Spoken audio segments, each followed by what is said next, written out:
That was Dan Critchett from Stribling and Associates talking to me about investing. Now we're changing gears. It's amazing to me when I have various guests on the show and all they've accomplished and what they do in just short periods of time. Like people say, so what are you doing, Rob? Well, I watched a Law and Order marathon this weekend while I was exhausted. We have Tom Scott on. He's on the phone. Tom sold Nantucket Nectars to Cadbury Schwepps in 2002. I didn't even know Cadbury Schwepps were one company. I use both of their products, especially the Cadbury bars. And Tom has produced films and TV shows that have aired on HBO. He has put together something called the Nantucket Project, which I have written about a number of times and met a most interesting group of people there, from Phil Donahue to Vladimir Posner to Chris Matthews, and to people starting up their own companies. Tom is on the phone. And hello, Tom. How are you?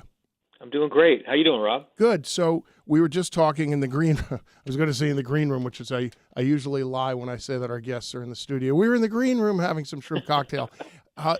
We were talking on the phone for a minute ago about the Nantucket Project and how it's growing and morphing since you first started. I don't know if you want to give us a brief overview of exactly what TNP is. Sure. I mean, for me, I'm all about the innovations and the technological advancements of the last couple of decades. But, there's good and bad in everything that goes on. And in a general sense, there's a gazillion more stories, but I find the good ones are harder to find. There's that intimate, almost cathartic experience you sometimes get with live that I just like. I mean, it's as simple as that. Like, I just enjoy seeing people lay it all out. And, I was a TED freak in the early 90s, and I was I went to the first Aspen Ideas Festival, and I've gone a few times since. And the idea of sort of a live presentation of stories is just something I've always been really into. And, Nantucket's an interesting place, and we have a unique point of view. Now, how recognizable is that? How definable is that? I think for the first time it's becoming both recognizable and definable, and sort of the nuances of who we are, I hope, is starting to emerge. So that's a little history and commentary. Well, the thing for me that's unique about the Nantucket Project is it's not a conference where you have all people from one specific field, from right. Prescription drugs or medicine or a dermatological convention or a hedge fund convention. And we just had Anthony Scaramucci on last week from SALT, which is a fabulous conference. But you bring a diverse group of people that, if there's a commonality, it's that they want to share stories and knowledge and good times and really good food. That's a factor for me there. Yeah, I hope so. I hope the food is good. Excellent. Yes. I mean, I think what you just said is the case. And I think it relates to just a general curiosity that I know I'm not alone in. And, we always say we look for the most important ideas on Earth. And I don't know what the formula is for that. I don't think anyone knows what the formula is for that. But I know one way of getting there or approximating getting there is to work really hard and just look. And really look for people who, again, it's in the nuances. Like, you can hear in the words that they use or the descriptions they deliver where you say, wow, this is something new. This person's on the front line of something. And then, so we look for the best ideas on Earth. We look for the thinker who can share that story. We say thinker because the premium isn't necessarily on their speaking ability, but their sort of thinking ability. And then, of course, we hope they can speak well, because then we ask them to give the talk of their life. And that's sort of something I think that's unique about us. And really, this last piece is that we then turn that into a film, and I mean like a fully produced film. Because if you've gotten the first three steps right, you now either have the world's greatest screenplay or greatest treatment for a really good film. And that's kind of how we think about it. And those could come from any realm. You were asking about areas of specific focus. I'm as interested in astronomy as I am in sort of data science as I might be in spiritual matters. Well, have you got a film in the pipeline right now? What are you working on? We've got a bunch. I mean, we've done, we made a short film. We're working on a longer form film on Elon Musk going to Mars. We did something on acceptance, which is a really powerful film. We did one on Richard Saul Wurman, the TED creator, and his sort of view on life. We're doing one on blindness. So we do a variety of films that sort of tell these interesting stories. And I'm going to say we've made, 15 films in the last 2 years. They're all about, 9 or so minutes in length, so they're relatively short films. And that becomes a useful thing for people outside of the tent. And it is sort of the best fruits of what happens in the tent. I didn't mention that it all takes place in a tent, but it takes place. Well, it takes place in a tent, right? Is it on the bay or the harbor? I'm so bad with geography. It's beautiful. The Nantucket Harbor, and it's right in the middle of town, and it's right on the water, and it's like a perfect setting. And I think it's part of it. It is. It's if you've been and Rob's been, you don't have to do that much in terms of decor in the tent because the whole backside of the stage is just the harbor, and you're looking at boats and beautiful water, so it's great. Well, it's very interesting for me because I love the films that were shown there, and I like watching a movie or a documentary like Kobe Bryant's Muse. I've seen it a few times. I watched a hunk of it last night on Showtime. But right. I like seeing stories more about people that aren't necessarily that famous, that I'm going to be even more relatable to me because it's like, okay, here's somebody who nobody really knows about, but they have this obsession with something in particular. Or Elon Musk, who's well known, but you really don't know that much about him unless you go to Wikipedia. So a piece like that is interesting to me. Are you taking any of these and going really long form and doing hour documentaries on them? We are actually looking at doing that with a couple of them. It is I'll give you an example. So we made a film about Richard Saul Wurman. Now, Richard Saul Wurman, most people haven't heard of. He was the founder of TED, and then people say, oh, okay, well, now I kind of get a sense of who he is. But he's actually an architect and a cartographer and a thinker, and he's just led this fascinating life. I mean, he's been at these convergences time and again. He created the term information architecture. He wrote about information anxiety long before anybody else was doing it. The first Macintosh computer was at the first TED. And if you look at it in short form, it sort of gives you one thing. Well, since we produced and began distributing that film, we've had a number of people approach us and say, can we get the feature-length version of this? So we do look at that as sort of a secondary piece. Part of what we're offering is, I always say it's college for adults. And they're survey courses, essentially. And, we're kind of inviting people to look into things they might not otherwise have done. And just to give you a sense, like, I am a mass consumer of audiobooks.